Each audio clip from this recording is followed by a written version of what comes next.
राजस्थान के मुख्यमंत्री को लेकर चल रहे सस्पेंस का पटापेक्ष हो गया। नतीजों के 9 दिन बाद राजस्थान को नया मुख्यमंत्री मिला। मंगलवार को शाम विधायक दल की बैठक हुई तो सारे कयास धरे के धरे रह गए।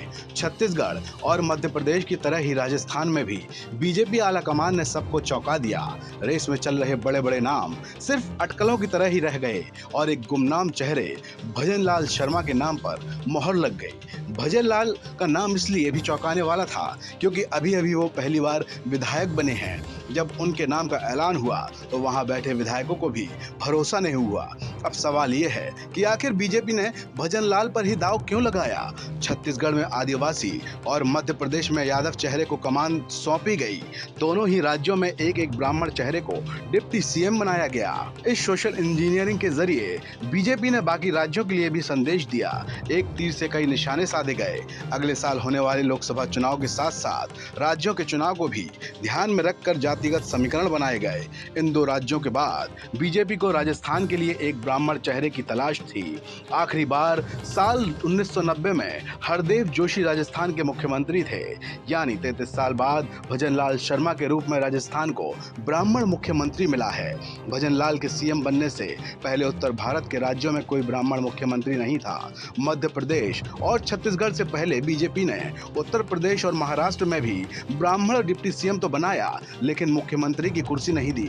ऐसे में 2024 का चुनाव को देखते हुए सोशल इंजीनियरिंग के लिहाज से ब्राह्मण चेहरे को मुख्यमंत्री बनाना जरूरी था। भजनलाल को सीएम बनाकर ये धारणा तोड़ी गई कि ब्राह्मणों को डिप्टी सीएम की कुर्सी से ही संतोष करना होगा। पिछले कुछ समय से ब्राह्मण देश की राजनीति के हाशिए पर थे।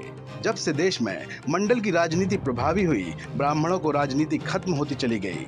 एक समय में ब्राह्मण कांग्रेस के हार्डकोर वोटर हुआ करते थे, लेकिन धीरे धीरे उनका वोट बैंक बीजेपी की ओर शिफ्ट हो गया। हालांकि सवर्णों अगड़ों की पार्टी माने जाने वाली बीजेपी पर भी पिछले कुछ समय से पिछड़ों और दलितों की राजनीति करने का ठप्पा लग गया। अब एक ब्राह्मण मुख्यमंत्री बनाकर बीजेपी ने यह संदेश दिया कि पार्टी को ब्राह्मणों की भी चिंता है। अब ब्राह्मण वोट का हिसाब समझते हैं।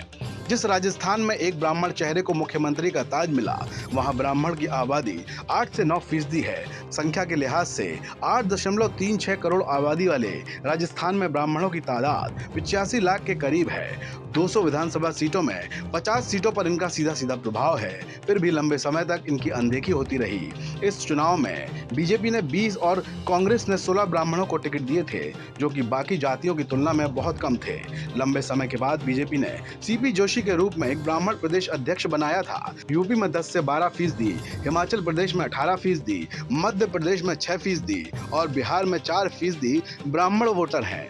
भजन लाल को सीएम बनाए जाने की एक और जातिगत वजह है। दरअसल राजस्थान में ब्राह्मण निर्विवाद हैं। इनकी भूमिका न्यूट्रल है। अगर राजपूत को सीएम बनाया जाता तो जाट नाराज होते, और अगर जाट सीएम बनता तो राजपूत नाराज होते। ऐसे में एक ब्राह्मण चेहरे को सीएम बनाकर बीजेपी ने सबको साथ दिया है। साथ में एक राजपूत और एक ओबीसी डिप्टी सीएम बनाकर बेहतरीन सोशल इंजीनियरिंग की है, जिसका असर सिर्फ राजस्थान तक ही सीमित न रहकर दूसरे राज्यों में भी होगा।